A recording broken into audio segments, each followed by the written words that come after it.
Ирода Мырза Мухаммедова 2 перзенттин энеси, чоң уулу 2 жашта, ал эми кызы 7 айга толгон. Учурда Ош облустук бириккен клиникалык ооруканасында наристелерин дарылатууда. Каарманыбыз балдарынын жөтөлүнөн улам үй бүлөлүк дарыгерлерге кайрылган, алардын көзөмөлүнөн өтүп үй шартында дарылап баштаган. Бул арада оору күчөп, балдары пневмонияга кабылган. Бирисине чоң балам ооруду.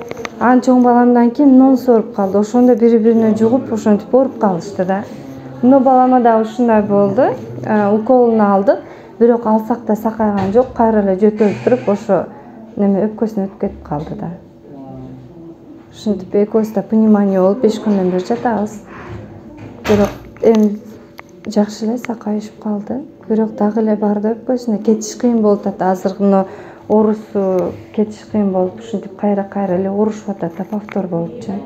Пневмония дарты көпчүлүк учурда 1 жашка чейинки балдар арасында көп катталууда. Өпкө оорулары менен күрөшүү бөлүмү 60 орунга ылайыкташкан. Бирок мында 80ден ашуун бейтап бар. Дарыгерлердин айтымында ата-энелер оору өтүшүп кеткен учурда гана кайрылып жатышат. Бизге аябай оор абалда келип атат. Үйдө амбулаторлук дарыланышып, аркылуу дарыларды берип, анан болбой калгандан келип атат бизге.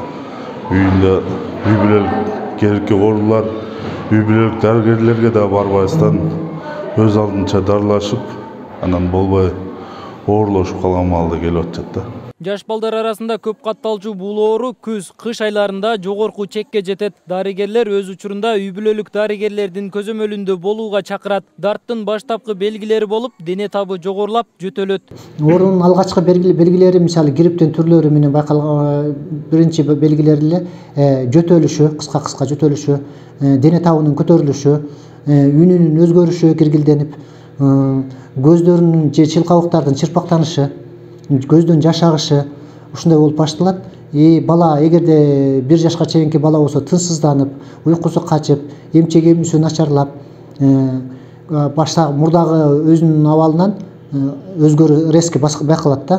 Дарыгерлер соңку учурларда өзгөчө жаш балдар арасында сасык тумоо, пневмония көбөйгөнүн эскертет. Андыктан оорунун белгилери байкалган учурда өз алдынча дарылоо кооптуу экенин түшүнүп, адистерге кайрылуусу туура болот. Нургелди Кандыбек уулу, Асылбек Турдалиев, ТМЖ жаңылыктары.